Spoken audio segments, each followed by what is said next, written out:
புத்தகத்திலே மார்க்கு சுவிசேஷம் 1ஆம் அதிகாரம் அது 35ஆம் வேத வசனத்தை நாம் வாசிக்கலாம். மார்க்கு சுவிசேஷம் 1ஆம் அதிகாரம் 35 வாசிக்கலாம். அவர் அதிகாலையில் இருட்டோடு எழுந்து புறப்பட்டு, எப்படி இருட்டோடு எழுந்து புறப்பட்டு வனாந்திரமான ஓரிடத்திற்கு போய் அங்கே ஜெபம் பண்ணினார். ஆண்டவர் இந்த வேத பகுதியை உங்களுக்கும் எனக்கும் ஆசீர்வதிப்பாராக. அவர் அதிகாலையில் இருட்டோடு எழுந்து புறப்பட்டு, எப்படி புறப்பட்டு வனாந்திரமான ஓரிடத்திற்கு போய் அங்கே ஜெபம் பண்ணினார். அநேக முறை இந்த வசனத்தை நாம் வாசித்திருக்கிறோம் இல்லையா? அநேக முறை இதை வாசித்திருக்கிறோம். ஆனால் சற்று கூர்மையாக அல்லது உற்று நோக்கி ஆழ்ந்து அந்த வேத வசனத்தை வாசித்தால் உண்மையாக ஆச்சரியமாயிருக்கும். யார் அதிகாலையில் எழுந்தது? யார் இருட்டோடே எழுந்து சென்றது?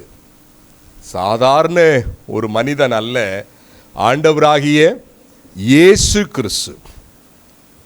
இந்த உலகத்திலே ஒரு சாதாரண ஒரு மனிதனை போல ஒரு தேவ பிள்ளை ஆவிக்குரிய ரீதியா என்ன செய்வார்களோ அந்த காரியத்தை வார்த்தையாகிய தெய்வம், தேவனோடு இருந்த தேவன், அவர் செய்கிறதை பார்க்கிறோம்.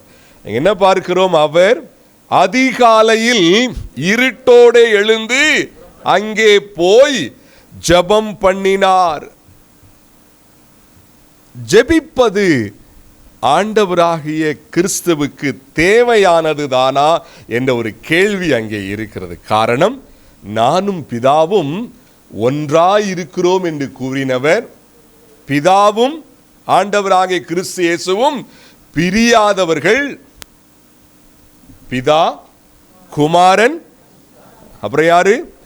ஆவியானவராகிய தெய்வம், மூவரும் ஒன்றான தேவனாய் நித்திய காலமாய் எப்போதும் இருக்கிறவர்கள், இருப்பவர்கள். மோசே தேவனை பார்த்து, உம் நாமம் என்ன, உன்னோடு பேசினார் என்று சொல்லுகிறாயே, யார் அவர் என்று கேட்டால், ஆண்டவரே நான் அந்த மக்களுக்கு என்ன சொல்வது, உங்க பெயர் என்ன, உங்க நாமம் என்ன என்று சொல்லி மோசே கேட்ட பொழுது அவர் சொன்னது என்ன தெரியுமா? இருக்கிறவராகவே இருக்கிறேன். நாம் சிந்திப்பது போல ஏதோ ஒரு பெயரை கூறிவிடவில்லை. நான் இருக்கிறேன், இருக்கிறவராகவே இருக்கிறேன். என்ன அர்த்தம்? ஆரம்பமும் முடிவும் இல்லாதவர், ஆரம்பமும் இல்லாதவர், முடிவும் இல்லாதவர், மூவரும் ஒன்றான தெய்வம். இந்த ஆண்டவராகிய கிறிஸ்து இயேசுவும் ஆரம்பமும் முடிவும் இல்லாதவர். இந்த உலகத்திலே வந்து அவர் சிறு குழந்தையாய் பிறந்த பொழுது ஒன்றும் அவர் ஆரம்பிக்கவில்லை. அவர் ஏற்கனவே இருந்து கொண்டிருக்கிறவர். அவர் சொல்லுகிறார், நான் ஆபிரகாம் உண்டாவதற்கு முன்பே நான் இருக்கிறேன்னு சொன்னவர் இல்லையா? ஆண்டவராகிய கிறிஸ்து இயேசு அவர் செய்ததை தான் இங்கே பார்க்கிறோம். இந்த இடத்திலே என்ன நாம் புரிந்து கொள்கிறோம்? பூமியில் ஒரு மனிதன் செய்கிறது போல இங்கே ஒரு ஆவிக்குரிய விஷயத்தை அவர் செய்கிறது போல இருக்கிறது. பூமியிலே ஒரு மனிதன் அல்லது ஒரு விசுவாசி, ஒரு ஆவிக்குரியவன் செய்கிற காரியத்தை தான் இங்கே அவர் செய்கிறார். ஆம், உண்மையாகவே மானிட ரூபத்திலே அவர் வந்த ஒரு மனிதன் தான். அவர் இந்த உலகத்திலே பிறந்த பொழுது தேவனாக இங்கு என்ன செய்யவில்லை, தேவனாகவும் இருந்தவர் உலகத்திலே ஒரு சிறிய பாலகனாய், உங்களைப் போல என்னைப் போல அவர் இந்த உலகத்தில் என்ன செய்தார்? பிறந்ததாய் நாம் பார்க்கிறோம். மானிட ரூபத்திலே பிறந்து பிதாவுக்கு முன்பதாக ஒரு மனிதன் இருக்கிற வண்ணமாய் தாழ்த்தி ஒரு மனிதன் ஆண்டவருக்கு கீழ்ப்பட்டிருப்பது போல இந்த உலகத்திலே மானிட ரூபத்திலே பிறந்த அவரும் உங்களுக்கும் எனக்கும் முன்மாதிரியாய் பிதாவுக்கு முன்பதாக கீழ்ப்பட்டிருந்ததாய் நாம் வேதத்திலே பார்க்க முடியும் இல்லையா? உண்மையாகவே மானிட ரூபத்திலே பிதாவாகிய தேவனுக்கு கீழ்ப்பட்டிருந்தபடியால் ஒரு மனிதனாய் ஒரு ஆவிக்குரியவராய் இந்த உலகத்திலே எப்படி வாழ வேண்டும் என்ற விஷயத்திலே எல்லாருக்கும் அவர் உதாரணமாய் விளங்கினார். அவர் எல்லாருக்கும் உதாரணமாய். இந்த வசனத்திலே ஆண்டவர் கிறிஸ்து இயேசுவை தேவன் என்ற பார்வையோடு பாராதபடிக்கு ஒரு மனிதனாக ஒரு ஆவிக்குரியவனாக இங்கே பார்த்து தியானிக்க போகிறோம். ஏன், என்ன காரணத்திற்காக அவர் அதிகாலையில் எழுந்தார் நாம் தியானிக்க போகிறோம். ஏன் இருட்டோட எழுந்தார்? ஜெபிப்பதற்காக என்று நாம் பார்க்கிறோம். இன்னும் வாசிங்க இந்த வசனத்தை. அவர் அதிகாலையில் இருட்டோட எழுந்து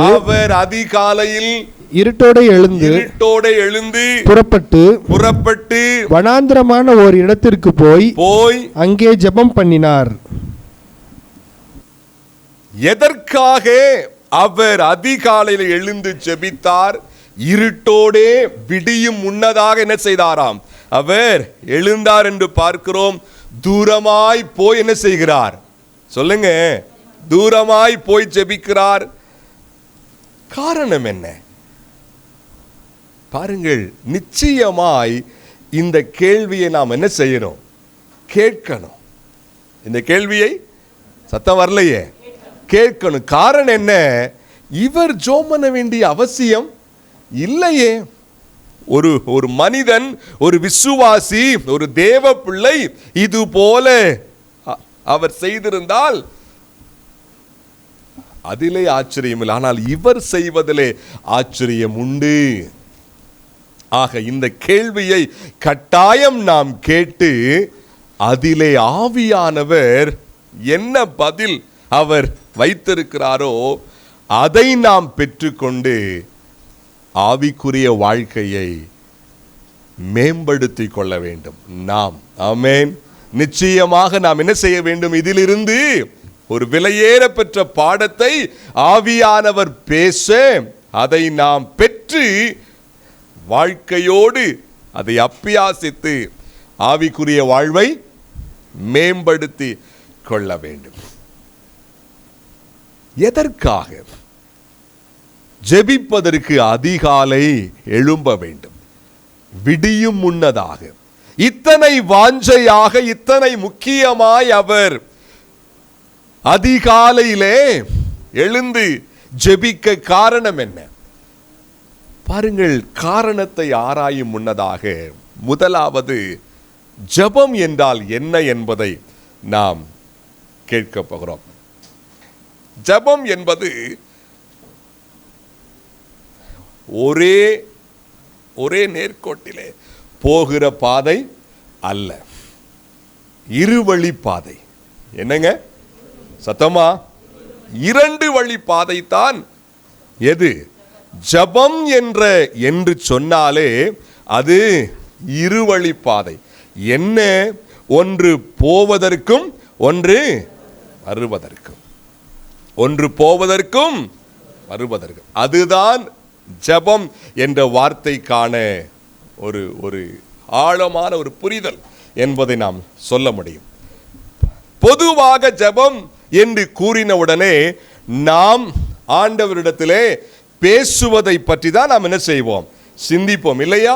தேவ பிரசன்னத்திலே முழங்கால் படியிட்டு ஆண்டவரை நோக்கி பார்த்து ஆண்டவர் ஆவியாக இருக்கிறதை உணர்ந்து நாம் என்ன செய்வோம்? ஆண்டவரிடத்திலே பேசுவோம். ஆனால் ஜெபம் என்பது அது மட்டுமல்ல.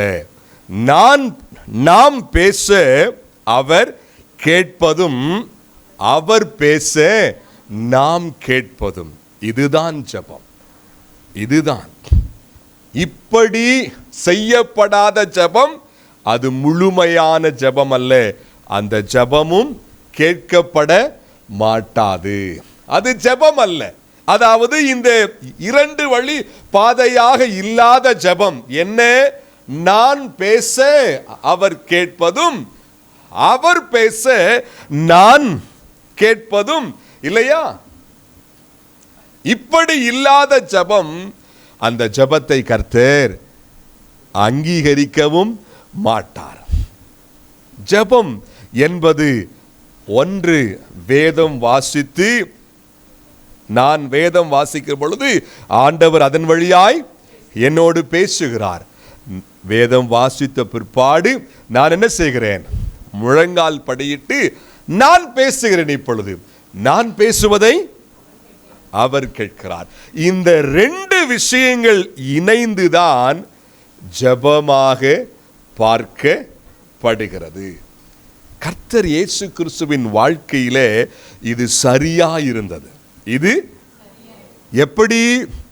பிதாவானவர் பேச அவர் கேட்டார், தென்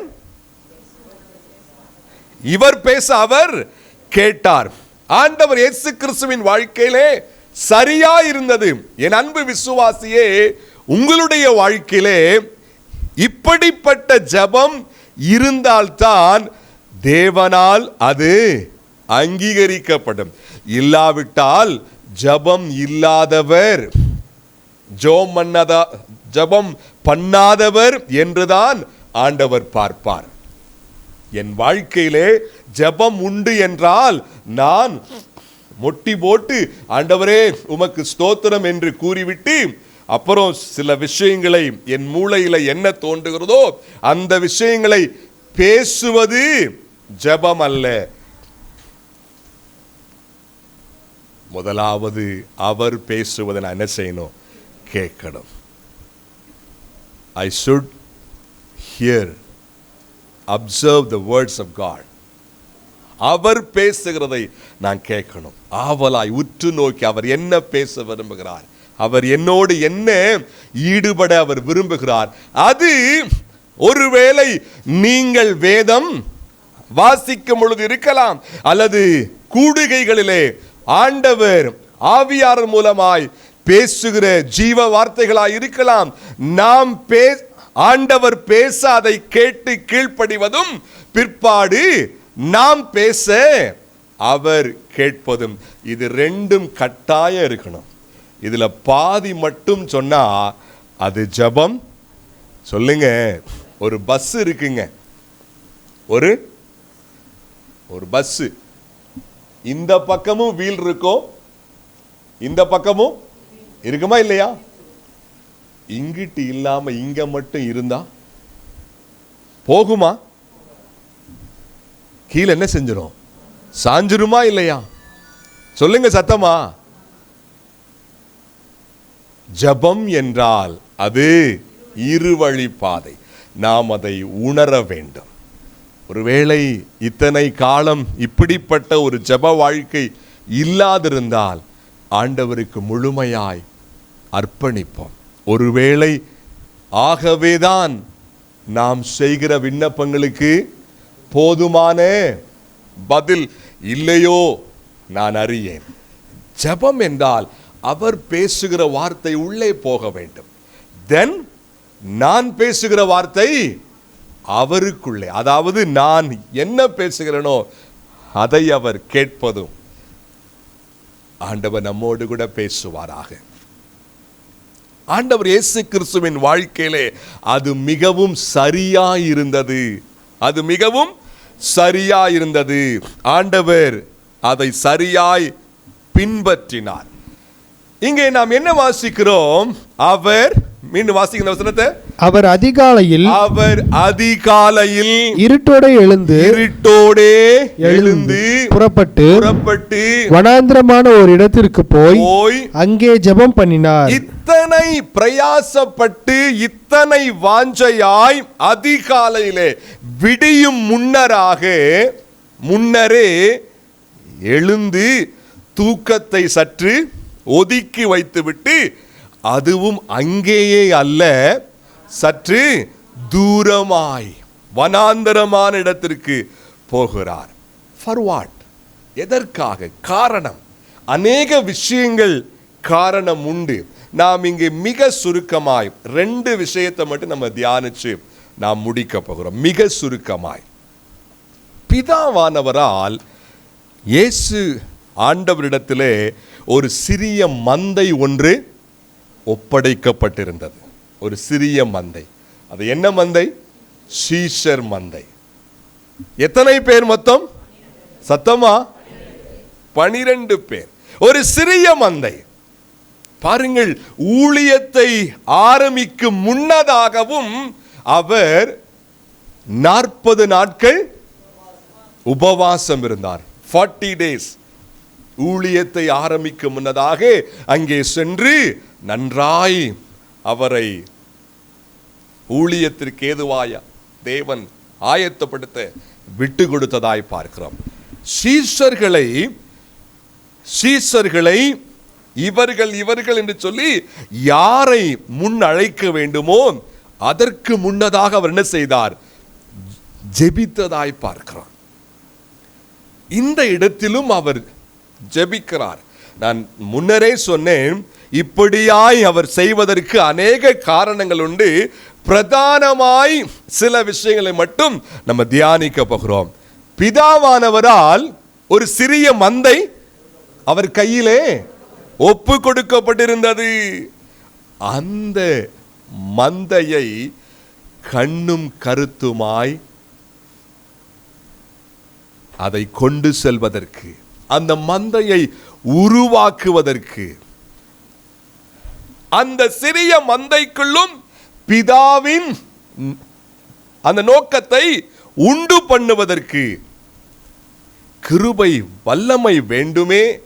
அதற்காக அவர் அதிகாலையிலே பிரயாசப்பட்டு வைராக்கிய வாஞ்சையோடு போய் சென்று என்ன செய்தார்? ஜெபித்ததாய் பார்க்கிறோம். ஒரு சிறிய மந்தை. அந்த சிறிய மந்தையிலே எல்லாரும் ஒன்று போல இல்லை, இல்லையா? ஒருவர் வேகமா இருக்கிறார், ஒருவர் மந்தமா இருக்கிறார், ஒருவர் வார்த்தையிலே வித்தியாசமா இருக்கிறார். சிலருக்கு வித்தியாசமான ஒரு நோக்கம். கிட்டத்தட்ட 3/4 பேருக்கு அந்த ராஜ்யத்தை விட இந்த ராஜ்யத்தை பற்றிய சிந்தனை. ஆக இப்படியாக வித்தியாசமான ஒரு கூட்டத்தை பிதாவாகிய தேவன் அவர் கையிலே ஒப்பு கொடுத்திருந்தார். அந்த மந்தையை, சீஷர் என்ற மந்தையை சரியாய் மேய்க்க வேண்டுமே, சரியாய் முன்னே கொண்டு செல்ல வேண்டுமே, அந்த மந்தையை மிக சரியாய் நாம் லீட் பண்ண வேண்டுமே, அந்த மந்தைக்கு தேவையான விலையேற பெற்ற ஆலோசனைகளை நான் ஷேர் பண்ண வேண்டுமே, அந்த மந்தை பாதை மாறி விடாதபடிக்கு நான் பார்த்து கொள்ள வேண்டுமே என்ற உணர்வோடு தேவ கிருபைக்காக, தேவ வல்லமைக்காக ஜெபித்து கொண்டே இருந்ததாய் பார்க்கிறோம். பாருங்கள், வேதத்திலே பல முறை நாம் இந்த வசனங்களை நாம் பார்க்க முடியும். சீஷர்களை பார்த்து அவர் இப்படியாய் கூறிய வார்த்தை நீங்கள் வாசித்திருப்பீர்கள். நான் உங்களுக்காக வேண்டிக் கொண்டேன். ஆமாவா இல்லையா? அது மட்டுமல்ல, பேதுருவை பார்த்து சொல்லுகிறார், நான் உனக்காக வேண்டிக் கொண்டேன். அநேக முறை இந்த வார்த்தைகளை அவர் சொல்லி இருக்கிறார். பாருங்கள், ஆண்டவராகிய கிறிஸ்து அந்த சீஷர்களுக்கு என்ன போதிக்க வேண்டுமோ, என்ன அவர்களுக்கு டீச் பண்ண வேண்டுமோ அந்த விஷயங்களை போதித்ததோடு, எப்படி போதித்ததோடு வாழ்ந்தும் காட்டி, அதாவது தான் என்ன போதித்தாரோ அதே போல வாழ்ந்தும் காட்டி, முக்கியமாக அந்த சீஷர்களுக்காய் அவர் ஜெபிக்கவும் செய்தார். உத்தரவாதம் உள்ள ஒரு லீடர். யார் இவர்? உத்தரவாதம் உள்ள ஒரு லீடர், அக்கறையுள்ள ஒரு ஹெட் என்றுதான் சொல்ல வேண்டும். என் கையிலே பிதாவானவரால் ஒப்பு கொடுக்கப்பட்டிருக்கிற இந்த மந்தை, அது என்ன செய்து விடக்கூடாது? மங்கிவிடக்கூடாது. அது என்ன செய்து விடக்கூடாது? சத்தமா, மங்கிவிடக்கூடாது. இந்த மந்தை இங்கும் அங்குமாய் அது சத்தமா சிதறிவிடக்கூடாது. அந்த மந்தை பின்வாங்கி போய்விடக்கூடாது என்பதிலே கருத்தாயிருந்தவர். அதற்காக பிரயாசப்பட்டு தேவ பிரசன்னத்திலே அதிகாலையிலே இருக்க வேண்டியதனுடைய முக்கியத்துவத்தை உணர்ந்து அதிகாலை விடியும் முன்னதாக போய் ஜெபித்ததை பார்க்கிறோம்.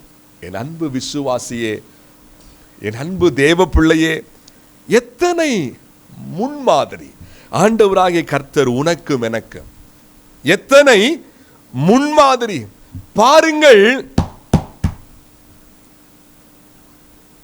அந்த சின்ன மந்தையின் மேல் அவர் கண்ணும் கருத்துமாய் இருந்ததனாலே பாரத்தோடு அந்த மந்தைக்காக ஆண்டவரிடத்திலே ஜெபம் பண்ணி அந்த மந்தையை கண்ணும் கருத்துமாய் அவர் காத்தபடியினாலே அந்த மந்தை, எந்த மந்தை? சீசர் மந்தை இன்றைக்கு உலகம் முழுவதும் பெரிய மந்தையாய், நாமலும் அந்த மந்தை பின்பதாக வந்த மந்தைதான். சிறிய மந்தையின் மேலே கண்ணும் கருத்துமாய் இருந்து அந்த மந்தைக்காக விடாபடியாய் ஜெபித்தாரே, அந்த மந்தை இன்றைக்கு மிக பெரிய மந்தையாய் உலகம் முழுவதும் வியாபித்து பெரும் மந்தையாய் வளர்ந்து வானுயர எழும்பி நிற்கிறது அல்லவா? என் அன்பு தேவ பிள்ளையே, என் கையிலே, உங்கள் கையிலே ஒரு மந்தை ஒப்பு கொடுக்கப்பட்டிருக்கிறது. குடும்பம் என்ற மந்தை, ஒரு சிறிய மந்தை. எப்படி அன்றைக்கு வானத்தை உண்டு பண்ணின அந்த உன்னதமான கர்த்தர் மானிட ரூபத்திலே இந்த பூமிக்கு வந்து அவர் பிறந்து ஊழியத்தை ஆரம்பித்த பொழுது 100, 200, 1000 என்று பெரும் மந்தையை ஆண்டவர் அவர் கையில் என்ன செய்யவில்லை? கொடுக்கவில்லை. ஜஸ்ட் 12 பேர் அடங்கிய ஒரு சின்ன மந்தை. உங்க கையில உங்க குடும்பம் என்ற மந்தையை மேபி 3 பேர், 4 பேர் அல்லது 8 பேர் அல்லது 10 பேர் என்ற ஒரு மந்தையை உங்க கையிலே கர்த்தர் விட்டு கொடுத்திருக்கிறாரே, அந்த மந்தையை, அந்த ஃபேமிலி என்ற மந்தையை கண்ணும் கருத்துமாய் பாதுகாக்க, அதை மிக நன்றாய் ஆளாக்க, அந்த மந்தை மங்கி விடாதபடி, ஃபேமிலி என்ற மந்தை மங்கி விடாதபடி, அது அப்படியே இங்கும் அங்குமாய் சிதறி விடாதபடி, பின்வாங்கி விடாதபடி இருக்க நீங்களும் இதே போல இந்த உன்னதமான லீடர் இயேசுவை போல அதிகாலையிலே எழும்பி இருக்க வேண்டுமே. அதிகாலையிலே பிரயாசப்பட்டிருக்க வேண்டுமே. விடியும் முன்னதாக எழும்பி முழங்காலிலே நின்று கண்ணீர் ஆராய் ஊற்றப்பட தேவ பிரசன்னத்திலே ஜெபம் பண்ணி இருக்க வேண்டுமே. உடைந்து உருகி இருக்க வேண்டுமே. என் அன்பு விசுவாசியே, இப்படிப்பட்ட மிக வைராக்கிய விஷயங்கள் தான் உன் குடும்பம் என்ற மந்தையை பாதுகாக்கும். இப்படிப்பட்ட வைராக்கியம் மிகுந்த விஷயங்கள் தான் உன்னுடைய குடும்பம் என்ற மந்தையை பாதுகாக்கும். இப்படிப்பட்ட அதிகாலை ஜெபம், விடியும் முன்னதாக எழுந்து உண்மை இருதயத்தோடு நீ செய்கின்ற ஜெபம் தானே உன் குடும்பம் என்ற மந்தையை மங்க விடாது. அநேகருடைய குடும்பம் மங்கி கிடக்கிறதே, மங்கி கிடக்கிறதே. ஏன்? காரணம் என்ன? காரணம் என்ன? அநேக விசுவாசிகள் ஆவிக்குரிய ரீதியாக அவருடைய குடும்பத்தை இழந்து போனார்கள். பிள்ளைகள் ஆவிக்குரிய ரீதியாய் பின்வாங்கி போனார்கள். புருஷன் ஆவிக்குரிய ரீதியாய் பின்வாங்கி போனார்கள். வீட்டிலே இருக்கிற அருமையான பெண்கள் அநேகர் ஆவிக்குரிய ரீதியாய் பின்வாங்கி போனார்கள். பின்வாங்கி போனார்கள் என்பதை விட இழந்து போனார்கள். காரணம் என்ன? உன் மந்தையை உன்னால் கண்ணும் கருத்துமாய் பாதுகாக்க உன்னால் முடியவில்லையா? இயேசு செய்தார் பார். இவர் ஜெபம் பண்ண வேண்டிய எந்த அவசியம் இல்லை. ஆனால் அதிகாலையிலே இருட்டோட எழுந்து புறப்பட்டு வனாந்திரத்துக்கு போகிறார். அவசியமே கிடையாது. ஒரு வார்த்தை சொன்னால் போதும், என் சீஷர் மந்தையை பிசாசு சேதப்படுத்த கூடாது, முடிஞ்சு போச்சு. ஒரு பெரிய வேலை இருக்கும். ஆனால் உனக்கும் எனக்கும் முன்மாதிரியாய் செய்து காட்டுகிறார். மகனே, உன் கையில குடும்பம் என்ற மந்தையை நான் ஒப்பு கொடுத்திருக்கிறேன். புருஷன், மனைவி, பிள்ளைகள், அந்த மந்தையை நீ பாதுகாக்கணும்னா இப்படி செய்யணும்னு உனக்கு எனக்கு மாதிரியா வாழ்ந்திருக்கிறாரு. ஜெபிக்க தேவையில்லாத அவரே எப்படி ஜெபித்திருக்கிறார். ஜெபிக்க தேவையோடு இருக்கிற நானும் நீயும் ஜெபிக்க ஆயத்தம் இல்லாமல் இருக்கிறோம். குடும்பத்தை அநேகர் இழந்து போனார்கள் ஆவிக்குரிய ரீதியாய். என் புருஷன், என் மனைவி சொன்னா கேட்க மாட்டாங்க. நான் ஏதாவது ஆலோசனை சொல்ல கேட்க மாட்டாங்க. இழந்து போயிட்டீங்க. திரும்ப அவர்களை கொண்டு வருவது மகா சிரமம். எத்தனையோ முறை கர்த்தர் உன்னோடும் என்னோடும் பேசி இருக்கிறார் பல வருடங்களாக. மகளே, அசால்ட்டா இருக்காத. உன் குடும்பத்தை கண்கருத்துமா பாரு. உன் மனைவிய, உன் பிள்ளைய, உன் புருஷனை ரொம்ப நீ பாதுகாப்பா வச்சுக்க. அதுக்கு ஒண்ணும் நீ சுத்தி நிக்க வேணாம், முழங்கால் போடு. எத்தனை பேர் அதை கேட்டோம்? எத்தனை பேர் கேட்டிருக்கிறோம்? இன்னைக்கு நிறைய பேர் குடும்பத்தை இழந்து என்று சொன்னால் மாம்ச ரீதியா சிந்திக்காதீங்க, ஆவிக்கு ரீதியா சிந்திங்க. உங்க கண்ணு முன்னாடி உங்க வைஃப் ஆவிக்குரியவளா, அவங்க வாழலையா, நீங்க இழந்துட்டீங்க அவளை. உங்க கண்ணு முன்னாடி உங்க வீட்டுக்காரர், உங்க புருஷன் ஒரு நல்ல ஆவிக்குரிய வாழ்க்கை வாழலையா, நீங்க என்ன பண்ணிட்டீங்க? அவங்கள இழந்துட்டீங்க. உங்க பிள்ளைகள் உங்க பார்வை முன்னாடி ஆவிக்குரிய ரீதியா இல்லையா, நீங்க இழந்து போயிட்டீங்க. திரும்ப அவர்களை பெறுவது ரொம்ப கஷ்டம். எத்தனை வாய்ப்புகள் ஆண்டவர் உங்களுக்கு கொடுத்தார், எத்தனை வாய்ப்புகள். மகனே, உன் குடும்பத்தை ஆதாயப்படுத்திக்க, உன் வீட்டுக்கார ஆதாயப்படுத்திக்க, உன் வைஃப நீ ஆதாயப்படுத்திரு, உன் பிள்ளைகளை நீ ஆதாயப்படுத்திரு. ஆண்டவர் ஆவியானவர் பேசின பொழுதெல்லாம் விட்டு விட்டோமே. இனி கர்த்தர் திரும்ப இறங்கி அவர் வரும் வரை திரும்பி கர்த்தருக்குள்ளே ஒப்பு கொடுப்பார்களா என்பது ஆண்டவருக்கு தான் வெளிச்சம். இழந்து போயிட்டீங்க. இயேசு அப்படி இழந்து போக அவர் விரும்பல. ஆகவேதான் பிரயாசப்படுறாரு. கொஞ்சம் யோசிங்க. அவர் தெய்வமாயும் இருந்தவர், பிளஸ் மானிட ரூபத்தில் இருந்தவர். அவர் இப்படி பிரயாசப்பட்டு ஜெபம் பண்ண வேண்டிய அவசியம் இல்லை. ஆனாலும் அவர் ஜெபித்தாரே, அதிகாலையில் எழுந்து தூரமாய் போய். எதுக்காக? எனக்கு மாதிரியாய் என் கையில ஒப்பு கொடுக்கப்பட்ட அந்த மந்தையை நான் பாதுகாப்பா வச்சுக்கணும் என்பதற்கு எனக்கு மாதிரியாய் செய்தார். நான் அதை கொஞ்சமேனும் பின்பற்ற முயற்சிக்கிறேன். அதிகாலையிலே அன்பு தேவ பிள்ளையே, அதிகாலை ஜெபம் உன் வாழ்க்கையில் இருக்கிறதா?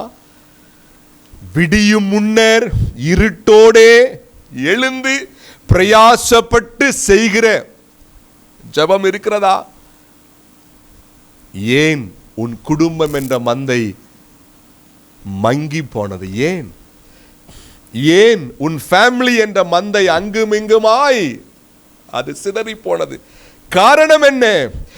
ஏன் உன் குடும்பம் என்ற மந்தை உனக்கு கீழ்ப்படியாமல் இருக்கிறது? நீ மாறவில்லை. ஒரு புத்தியுள்ள ஒரு புருஷனாய், ஒரு புத்தியுள்ள ஒரு மனைவியாய் நீ இல்லை. வேதம் சொல்லுகிறது, ஒரு அருமையான லீடர் அதிகாலையில பேதுரு, யாக்கோபு, யோவான், தோமா, மத்தேயு இன்னும் இருந்த சீஷர்கள் இப்படி ஜோமனதாக பார்க்க முடியாது. அதெல்லாம் பின்னாடி இருக்கும். சீசராய் 3 வருஷம் கர்த்தரோடு இருந்த பொழுது இப்படிப்பட்ட ஒரு ஒரு ஒரு ஆவிக்குரிய வாழ்க்கை சீசர்களுக்கு இருந்ததோ நாம் அறியோம். இல்லை என்றுதான் சொல்ல முடியும். ஆனால் முன்னே சென்ற அல்லது லீடராய் இருந்த அவர் கண்ணுங்கருத்துமாய், நான் இருக்கிற காலமும் சரி, நான் மேலே போனதுக்கு அப்புறம் இவங்க என்ன செஞ்சிடக்கூடாது, பின்வாங்கிடக்கூடாதுன்னு சொல்லி நல்லா ஜெபிக்க அதிகாலையில சீஷரா இருந்தப்பவே உங்களுக்கு தெரியும், ஒவ்வொருத்தரும் ஒவ்வொரு விதம். ஆமாவா இல்லையா? கொஞ்சம் வேகமா பேசுற கூட்டம் இருந்துச்சு. 2 பேர் வீட்டுக்கு போய் அவங்க அம்மாவை கூட்டி வர்றாங்க. அப்பா, நீங்க மேலோகத்துக்கு போறப்ப இந்த பக்கம் ஒருத்தனை வச்சுக்கங்க, இங்கிட்டு ஒருத்தனை வச்சுக்கங்க. என்ன நோக்கத்துக்காக அவர் சீஷராய் மாற்றினார் என்பதையே உணராம இங்க ஒருத்தன் அங்க ஒருத்தன், அப்புறம் ஓயாம 12 பேர்ல யாரு பெரியாள்? இதெல்லாம் பார்த்தவர், எப்பா போதனை மட்டும் கூடாது போல போய் என்ன செய்யணும் இவங்களுக்காக? அவர் காலத்துக்கு அப்புறம் உயிரை தியாகம் செய்தார்கள் சீஷர்கள். ஆமென். உங்க மந்தை அப்படி இருக்குமா? உங்க வீட்டுக்காரு, உங்க மனைவி, உங்க பிள்ளை? இன்னைக்கு என் பிள்ளை என் வார்த்தைய கேட்க இழந்துட்டீங்க, நாட்களை வீணடிச்சிட்டீங்க. என் புருஷன் என் வார்த்தை என்ன செய்யறதில்லை, கேட்கறதில்ல, இழந்துட்டீங்க. கஷ்டம், ரொம்ப கஷ்டம். பார்ப்பதற்கு ஆவிக்குரியவர்கள் அவர்கள். யாரை நீங்கள் இழந்து போனீர்களோ பார்ப்பதற்கு அவர்கள் யார்? ஆனால் உள்ளத்திலே தூரமாய் போய்விட்டார்கள். அவர்களை திரும்ப புதிதாய் மாற்ற முடியாது. ஆனாலும் கர்த்தர் ஒரு வாய்ப்பை உங்கள் முழங்காலை பார்த்து அவரால் செய்ய முடியும்.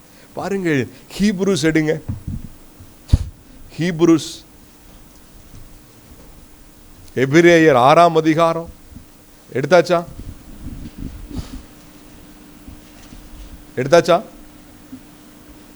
4 வாசிங்க.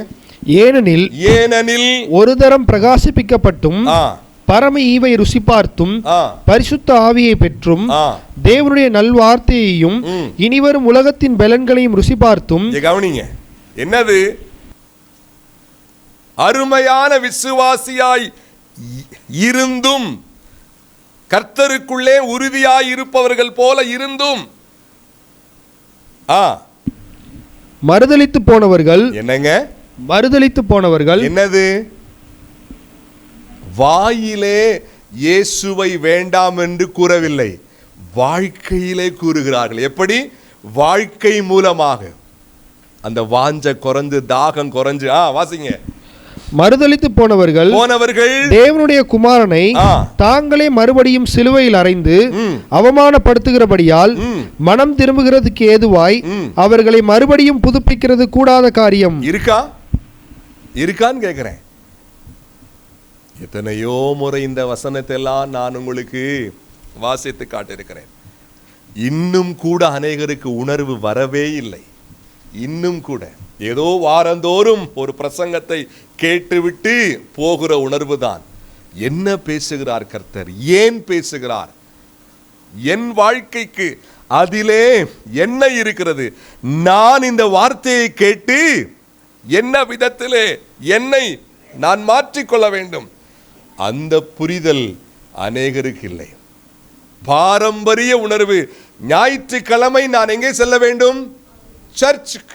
சர்ச்சுக்கு போய் உட்கார்ந்து அந்த அப்பத்திலே பாத்தத்தை பங்கெடுத்து விட்டு அப்புறம் அந்த பாஸ்ட் என்ன செய்வாங்க, ஒரு 3/4 மணி நேரம் காய் போயின்னு கத்துவாரு, அதை கேட்டுட்டு போயிடுவோம். அநேகருடைய உள்ளான பார்வையை பிசாசு குருடாக்கி போட்டான். அவனாய் வந்து குருடாக்க முடியாது. குருடாக்குப்பான் நம்ம கூப்பிட்டு வச்சு செஞ்சிருக்கிறோம். நிறைய பேர் என்ன செஞ்சிட்டாங்க, இழந்து போயிட்டாங்க ஆவிக்குரிய ரீதியாய். திரும்ப அவர்களை சத்தமா சொல்ல முடியாது. பரலோகத்திற்கு கூட அவர்கள் வந்து சேருவார்களா என்று மேபி சொல்ல முடியாது. என் அன்பு விசுவாசியே, வாழ்க்கையை தயவாய் உருமாற்றுங்கள். வேலைகளை இதற்கேற்றபடி அமைத்துக் கொள்ளுங்கள். அதிகாலையிலே ஜெபிக்க முடியலங்க சொல்லாதீங்க. இருட்டோட எழுந்து விடியும் முன்னர் ரொம்ப கஷ்டமா இருக்குங்க, கஷ்டப்படுங்க. ஆண்டவரை தேர்றதுக்கு பிரயாசப்படுங்க. வாய் பேசாதீங்க, முடியலன்னு சொல்லாதீங்க. ஒரு ஊருக்கு போறீங்க, ஒரு ஊருக்கு, ஒரு ஆபீஸுக்கு, ஒரு வேலை, இன்டர்வியூ, எத்தனை மணிக்கு எந்திரிப்போம்? 7 மணிக்கு அந்த ஆபீஸ்ல அங்க இருக்கணும்னா 4 மணிக்கு எந்திரிப்போம். எந்திரிச்சு வேகமா பிரயாசப்படுவோம். ஆண்டவர் சொல்றாரு, முதலாவது, ஆமென், முதலாவது ஆண்டவர் செய்தாரே அதிகாலையிலே இருட்டோட எழுந்து. என் அன்பு விசுவாசியே, இந்த வார்த்தையை கேட்டும் நீ ஒருவேளை இனிமேலும் நீ அசட்டையா இருந்தா இழந்து கொண்டேதான் இருப்பாய். ஆவிக்குரியதையா நான் சொல்றேன். உலக பிரகாரமாக உன்னாலே ஒருவேளை என்ன செஞ்சிடலாம், நீ மேல இருப்ப. ஏன்னா ஆண்டவரே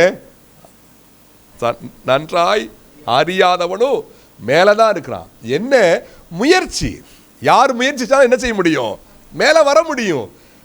நான் கூறுவது மாம்ச ரீதியான விஷயம் அல்ல, ஆவிக்குரிய ரீதியாய். உன்னுடையவர்களை மீட்டுக் கொள்வது உன் கையில் இருக்கிறது. உன்னுடையவர்களை, உன் மந்தையை. ஊழியக்காரு, பாஸ்டர், அதே போல ஆலயத்தில் இருக்கிற சில ஆவிக்குரிய மூத்தவர்கள் பின்னாடியே அவர்கள் என்ன செய்ய மாட்டாங்க, வரமாட்டாங்க. ஊழியக்காரு கையில இருக்கிற மந்தை சின்ன சின்ன ஃபேமிலி மந்தையா சேர்ந்து ஒரு பெரிய மந்தை. இதிலேயே அந்த சீசர்களுக்குள்ள இருந்தது போல ஒன்னு ஏற இறங்க, ஒன்னு ஓட, ஒன்னு பாய, இதையே பார்த்து இதற்காக ஜெபம் பண்ணி, அது ஊழியக்காரனுடைய வேலை. உன் கையிலே ஒரு மந்தை ஒப்பு கொடுக்கப்பட்டிருக்கு. அதுக்கு நீ என்ன செஞ்சுட்டு இருக்க, அதுக்கு என்ன செய்யற? அநேகர் செப்பரேட்டா ரூம்குள்ள உட்கார்ந்து அழுகிறீங்கல்ல. ஆண்டவரே, என் மனைவிய தயவாய் சந்திங்க, என் புருஷனை தயவாய் சந்திங்க, என் பிள்ளைய தயவாய் சந்திங்க. வாயில சொல்லுங்க, ஆண்டவரே நான் ஆவிக்குரிய ரீதியா அவளை நான் இழந்து போயிட்டேன், அவங்க திரும்ப எப்படியாவது உமக்குள்ளே வரணுமே. அதிகாலையை அதுக்கு யூஸ் பண்ணுங்க. ஆமென். அதிகாலை அவர் ஜெபத்தை கேட்பார். ஆண்டவர் தெளிவா சொல்றாரு, ஒருவன் பின்வாங்கி போவானானால் ஆத்துமா பிரியமா இராதுன்னு சொல்றாரு. ஆனால் வேறு சில வசனங்களும் சொல்லுகிறது, தேவ சத்தியத்தை விட்டு தூரமாய் போகிற ஒரு ஆத்துமாவை யார் திருப்பி கொண்டு வர்றாங்களோ அவங்க திரளான பாவத்தை என்ன செய்றாங்க, மூடுறாங்கன்னு வாசிக்கிறோம். ஒருவேளை நீங்க முழங்கால் படியிட்டு ஆண்டவர்ட்ட அழுது கண்ணீர் விடுச்சா திரும்ப சாத்தியமாகலாம் உங்க குடும்பம் சீர்படுவதற்கு. என் மனைவி, என் பிள்ளை, என் புருஷன் சரியான ஆவிக்குரிய, அது மகா டேஞ்சர். பார்த்துக்கங்க. இயேசு கிறிஸ்து விழுந்து விழுந்து போய் கண்ணீரோடு ஜெபிக்கிறாரு, கண்ணீரோடு. காரணம், என் மந்தையனா இழந்து விடக்கூடாது. என் அன்பு விசுவாசியே, முழங்காலிலே நின்று பார். இயேசு கிறிஸ்து தன் சீசர் என்ற மந்தைக்காக அவர் என்ன செய்தார்? முழங்காலிலே நின்றார். நாமும் நம்முடைய குடும்பம் என்ற மந்தைக்காக முழங்காலிலே நிற்போம். முழங்காலிலே. இரண்டாவது, எந்த காரியத்திற்காய் அவர் ஜெபித்தார்? அநேக விஷயங்கள் உண்டு என்று நான் முன்னரே சொன்னேன். அதிலே ஒன்றாவதாக பிதாவானவராலே அவருக்கு ஒப்பு கொடுக்கப்பட்ட அந்த மந்தைக்காக கண்ணீர் விட்டு ஜெபித்தார். ஜெபிக்க தான் அங்கே சென்றார். இரண்டாவது, அன்றாடம் தான் செய்கிற ஊழிய வேலைக்காக. எப்படி? அன்றாடம் தான் செய்கிற ஊழிய வேலைக்காக, ஜனங்களுக்காக, என்ன நோக்கத்திற்காக இந்த உலகத்திலே அவர் பிறந்தாரோ அதை சரியாய் செய்து முடிப்பதற்காக அதிகாலையில் இருட்டோடே எழுந்து ஜெபிக்க போனதாய் பார்க்கிறோம். ஜெபம் இல்லாத வாழ்க்கை என்ன வாழ்க்கை தெரியுமா? பலம் இல்லாத வாழ்க்கை. ஜெபம் இல்லாத வாழ்க்கை வல்லமை இல்லாத வாழ்க்கை. ஜெபம் இல்லாத வாழ்க்கை ஜெயத்தை பெற முடியாத வாழ்க்கை. இன்றைக்கு ஜெபத்தை அநேகர் மிகவும் மிகவும் அற்பமா நினைக்கிறாங்க. என்ன அற்பமா? நீங்க டைரக்டா பேசுனீங்கன்னா அப்படி சொல்ல மாட்டாங்க. ஐயோ, நான் என்ன செய்யல ஜெபத்தை. அப்படி வாயில வர்றது மேட்டர் இல்லைங்க. வாழ்க்கையிலே நீங்கள் ஜெபத்தை சரியான விதத்திலே முக்கியமாய் சிந்தித்தால் அதை செய்கையிலே நாம் என்ன செய்வோம்? காட்டுவோம். செய்கைகளை காட்டவில்லை என்று சொன்னால் கண்டிப்பாக நாம் என்ன செய்யவில்லை என்று அர்த்தம். அதை முக்கியமாய் எண்ணவில்லை, மாறாக அற்பமாய் எண்ணுகிறோம். அற்பமாக. ஜெப நேரத்தை ஒரு போர் அடிக்கிற நேரமாக, வேண்டாத நேரமாக, அந்த நேரத்தில் அந்த வேலையை பார்த்துடலாம், இந்த வேலையை பார்த்துடலாம். தப்புங்க, மகா தப்பு. அது 2 பேர் அருமையான பெண்கள், மார்த்தாளும் மரியாளும். அவங்க வீட்டுக்கு போயிருக்காரு. மார்த்தாள் வீட்டில் இருக்கிற வேலைகளை பார்க்குறாங்க. மார்த்தாள் ஒன்று சோம்பலா இருந்தாளா? சொல்லுங்க. வீட்டில் என்ன பண்ணிட்டு இருக்கா? வேலை பார்த்துட்டு இருக்காங்க. சோம்பேறிலாம் கிடையாது, நல்லா ஆக்டிவ். மரியாள் ஆணுடைய பாதத்தில் அமர்ந்து அவர் பேசுவதை கேட்டுட்டு இருக்காங்க. மார்த்தாளுக்கு அங்க தாங்க முடியல, வந்து பேசுறாங்க. இயேசுவே, நான் உள்ள என்ன பண்ணிட்டு இருக்கேன்? வேலை பார்த்துட்டு இருக்கேன். ஆனால் இவள் வந்து எனக்கு என்ன செய்ய மாட்டான்? ஒண்ணுமே செய்யலையேன்னு சொல்ல ஆண்டவர் சொல்றாரு, மரியாள் எடுபடாத நல்ல பங்கை. வேலைகள் முக்கியங்க, கண்டிப்பா வேலை செய்யணும். ஆனால் ஜெப நேரத்தில் அல்ல. ஆனால் ஜெப நேரத்தில் அல்ல. ஜெபத்தை அநேகர் அற்பமாய் சிந்திக்க காரணம் என்னங்க? முழங்கால் போட்டு நானா பேசுற மாதிரி இருக்கு. அப்படி சிந்திக்கிறவங்க ஆவிக்குரியவர்களா இன்னும் மாறவே இல்லை. ஆவிக்குரியவனுக்கு தான் முன்னாடி ஆண்டவர் இருக்கிற உணர்வு இருக்கும். மாம்ச உணர்விலே இருக்கிறவனுக்கு தானாய் ஏதோ பேசுற மாதிரி இருக்கு, ரொம்ப போரா இருக்குன்னு ஃபீல் பண்ணுவான். ஆவிக்குரியவங்களா நீங்க இருக்கிறீங்களா? உங்க முன்னாடி ஆவியிலே கர்த்தர் இருப்பதை ஆவியிலே நீங்க என்ன செய்வீங்க? உணர்வீங்க. ஜெபம் வந்து கொண்டே இருக்கு. எதற்காக இயேசு சென்று ஜெபித்தார்? அன்றாடம் தான் செய்கிற ஊழிய வேலைக்காக, ஜனங்களுக்காக. அவர் என்ன நோக்கத்திற்காக பிறந்தாரோ அந்த நோக்கத்தை சரியாய் செய்வதற்காக. அதற்காக அதிகாலையில ஜெபிங்க, எந்திரிங்க, ஜெபிங்கன்னு சொல்ல காரணம் என்ன? அது நேரத்தை வேஸ்ட் பண்ண நேரம் இல்ல, வாழ்க்கைக்கான பலம் அது. ஆமென். அதிகாலை ஜெபம் என்பது வாழ்க்கைக்கான பலம், ஃபேமிலிக்கான பலம். அநேக சூழ்நிலைகளிலே ஐயோ இந்த சிக்கலிலே சிக்கிக் கொண்டேனே, இந்த பிரச்சனையிலிருந்து மீண்டு வருவதற்கு நான் என்ன செய்வது, ஐயோ இப்படி இருக்கிறதே என்று சொல்லி பல நேரங்களிலே முட்டி மோதிக் கொள்கிறோமே. காரணம் என்ன? ஜெபக்குறைவு. ஜெபக்குறைவு. ஜெபம் என்றால் அநேகர் இப்படியா ஃபீல் பண்ணாங்க. எப்படி? ஒரு 10 நிமிஷம் ஜெபம் பண்ணாலே ஜெபம் பண்ணணும்னு என்ன செய்றாங்க, ஃபீல் பண்ணாங்க. ஒரு 10 நிமிஷம், ஒரு 1/4 மணி நேரம். ஒன்றும் இல்லைங்க, ஃபோன் எடுத்துட்டு உட்காருங்க. நேரம் போறதே 1 மணி நேரம் சல்லுன்னு போயிருக்கும். 1 மணி நேரம். சில நேரம் கொஞ்சம் ஃப்ரீ டைமா 2 மணி நேரம் போயிடும். ஐயோ 2 மணி நேரம் போச்சா? நேரம் போறதே ஏன்? போனோடு அவ்வளோ அட்டாச்மெண்டா இருக்கிறதுனால. ஜெபம் 5 நிமிஷம் பண்ணாலே 5 மணி நேரமா இருக்கு. ஏன்? இன்னும் ஜெபத்தோட அட்டாச் ஆகல, சரியான புரிதல் இல்லை. ஜெபத்தை அநேகர் வேண்டாததாய், ஒரு சாதாரண காரியமாய் சிந்திக்கிறார்கள். திரும்ப திரும்ப சொல்றேன், கேட்டுக்கங்க. ஜெபம் வாழ்க்கையின் பலம். அதை புரிஞ்சுக்கங்க. ஜெபம் என்பது ஃபேமிலிக்கான பலம். கண்டிப்பா நீங்க அதை உணர்ந்திருப்பீங்க. யாருடைய வாழ்க்கையில ஜெபம் இல்லையோ என்ன இல்லாததா இருக்கும்? பலம் இல்லாததாய்.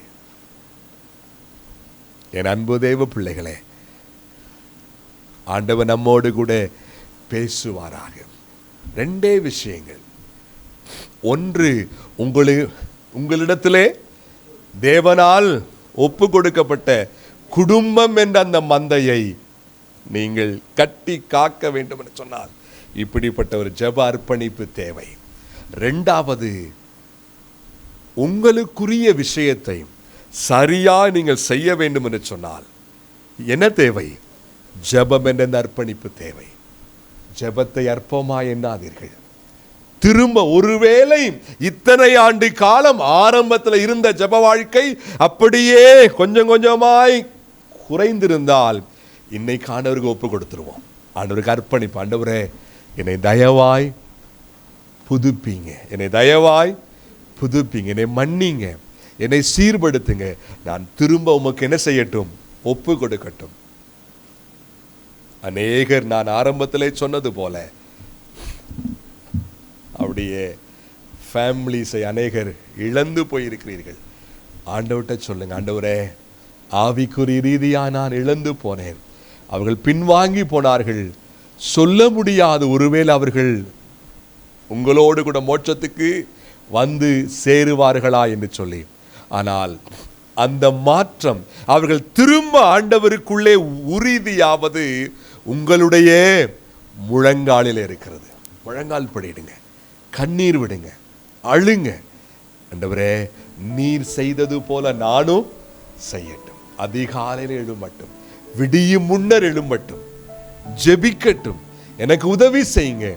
என் கையில நீர் விட்டு கொடுத்த அந்த மந்தையை கருத்தாய் நான் என்ன செய்யட்டும்? கட்டி காக்கட்டும்.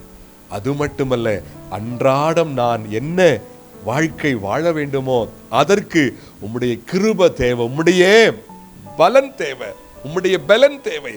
அதற்காக என் வாழ்க்கை முழுவதுமாய் ஒரு ஜெப வாழ்க்கையாய் மாறட்டும் என்று கேளுங்கள். ஆண்டவர் உதவி செய்வார். நம்ம எல்லாரும் அப்படியே தேவ சோதனை முழங்கால் படிடுவோம். ஆண்டவர் நம்மோடு கூட பேசுவோம்.